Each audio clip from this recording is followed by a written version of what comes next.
I traveled halfway across the world to Shandong, China, the gym equipment mecca of the world, to show you how our line build is made from cradle to grave. So one of the biggest things that I want to do out here is kill the myth that what's made in China is bad. I would challenge you, if you look around and watch this video, to find me one manufacturing facility in the States that's doing it this organized, this quickly, and this efficient, producing the quality that they're making. Everything's super organized. It all follows a process similar to what we do back at home. We're really only here kind of putting the finishing touches on things, polishing it, working together with the engineers to make those key important changes. But everything else from, implementation to workflows and crating and packaging, it's all just done at such a high level to the nth degree. I wouldn't trust getting my equipment manufactured anywhere else other than China. This is where it all begins, in raw materials. At our factory, we manufacture hundreds of different SKUs. Around me, you see tons of tubing in circular, square, rectangular, and oval shapes. And this raw material, as we travel downstream throughout the manufacturing process, you'll see it bended and molded into the equipment that you guys all know on the very end of the line. Behind me, you see a tray full of selector pins. At this stage of the assembly, the selector pins are put together, they're stress tested, and when they cool, they take this out, go ahead and place this on a rack, ready for assembly. So here you see about a dozen different selector pins or iterations of them, and they're reusable for multiple different SKUs. So here you see they've already assembled them and let them cool. When we're done, they'll go ahead and stage them on this rack up here for the next stage of assembly. All right, this is the first step in our process. We're taking the raw tubing that you guys saw in the frame earlier. We're gonna measure it and bend it into the different shapes and sizes, thicknesses, and densities that are used on all of those SKUs. We use state-of-the-art laser technology to measure, shape, cut, and bend the materials that we'll use in the gym equipment assembly process. I know all of you guys wanted to see robot welders.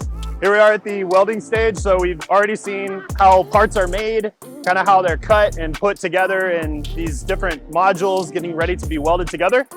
Behind us, you have a welder whose whole job is to just make sure that that robot welder is doing its job. If China's really good at anything, it's finding efficiencies in its automation. So behind us, you have this robot welder who's been trained on all the thousands of different parts that it's welding together. So all they do is queue up the two parts, they tell it which ones they're putting together, and this robot automatically knows, measures where it's at in space, and then continues to finish that weld. So all of the parts, whenever they're being welded together, have to have clean, polished, and finished surfaces.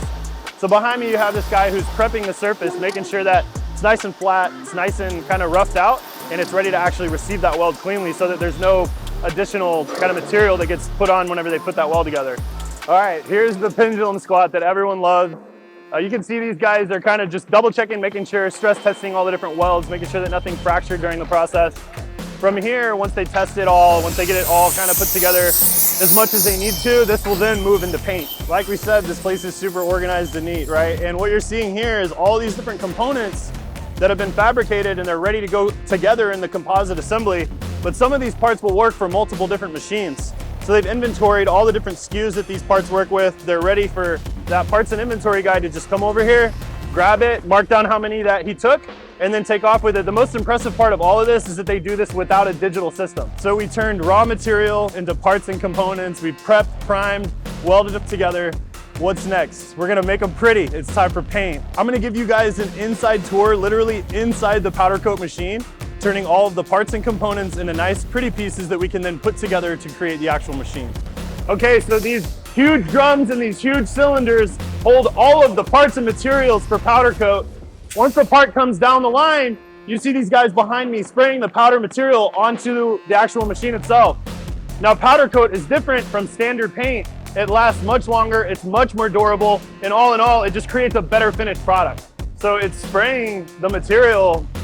These little air injectors are cleaning the surface, spraying the powder into that collector in the center, where they'll then recycle the material.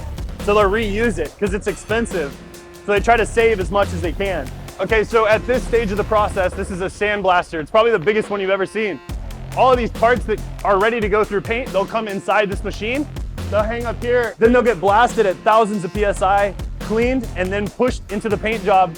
Now it's ready, nice and clean. The surfaces are ready to receive that paint, and they'll stick for a longer time. We've prepped, sandblasted, primed, and painted all of our components.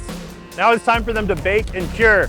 This systematic kind of rolling line houses all of the painted components until they're dry and ready to come over here to cure for even the longer time.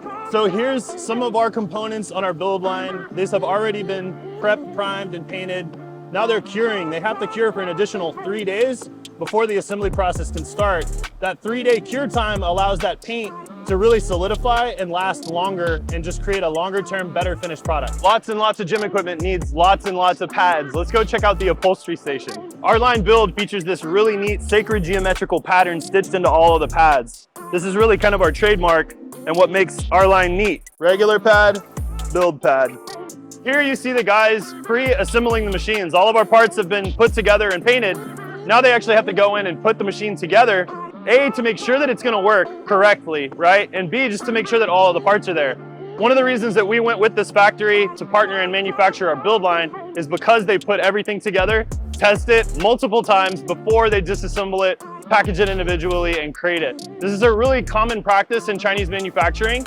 It's a lot faster, shorter, and a lot more cost-effective for them to just produce a bunch of parts and then put them all in crates and ship them. But that's where you really start to kind of run into missing parts, missing components, and overall just a shittier quality of product. So behind me, you see someone who's testing, cleaning, and doing a final quality control on the pre-assembly stage.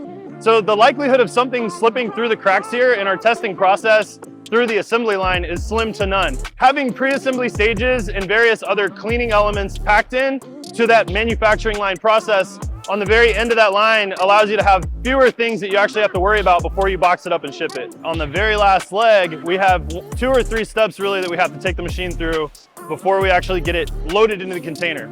So step 1, we have to assemble everything. Here you see everything, what's called fit, test, assembled. So we haven't torqued all the hardware to specs, but we put all of the machines together so that we can then go in and test. If you can't tell, testing is super important on every single stage. And once we test the machine, make sure that all of the holes were cut right, make sure all the angles are there and all of the pieces and components are together. We then can disassemble, wrap every piece, and then put it in a crate and ship it on its way. So here we are in the storage space. This acts both as storage for parts that have been prepped, as well as crated items that are about to go out the door. So inside the manufacturing facility, they'll create the parts, and before they go into paint or they're even prepped for paint, they'll come and get stored out here. If we turn around, we can see tons of different parts. Here's some Smith machines. We got some jungle gems. There's some stuff for some selectorized pieces. And all of these things are identified and labeled, and they're already on order. So there'll be people coming in and out to grab this, go get it into paint, and bring it back once it's completed. As a crated item, behind us over here, you see tons of crates that are going out. This is pretty much what it's gonna look like before it gets added into the container and shipped overseas. Obviously, as you can tell, our effort in actually coming out here, spot checking, double checking, and improving constantly the processes that our factory is following. A lot of brands will just simply slap a logo on something and then, try and sell it. We're out here trying to do more. We're really trying to take ownership of the quality and the guarantee that we're delivering to our customers. And I think that's shown obviously in us making this trip halfway across the world and working with the engineers and stuff. All our machines have all been tested, they've all been disassembled, and all the parts have been wrapped. Here you see kind of an optimized use of space inside this crate. We're putting as many pieces and components as we can together so that we can save as much money on shipping as we can. Each unit comes with one of these blister packs to assemble for hardware with assembly manuals. Everything will get loaded into a container, nice and neat, very organized, tucked in, easy to unload. That's key, right, for us on the other side whenever we receive it inside the warehouse. But they take very meticulous care not to damage anything. They wrap it all up very tightly, very neatly.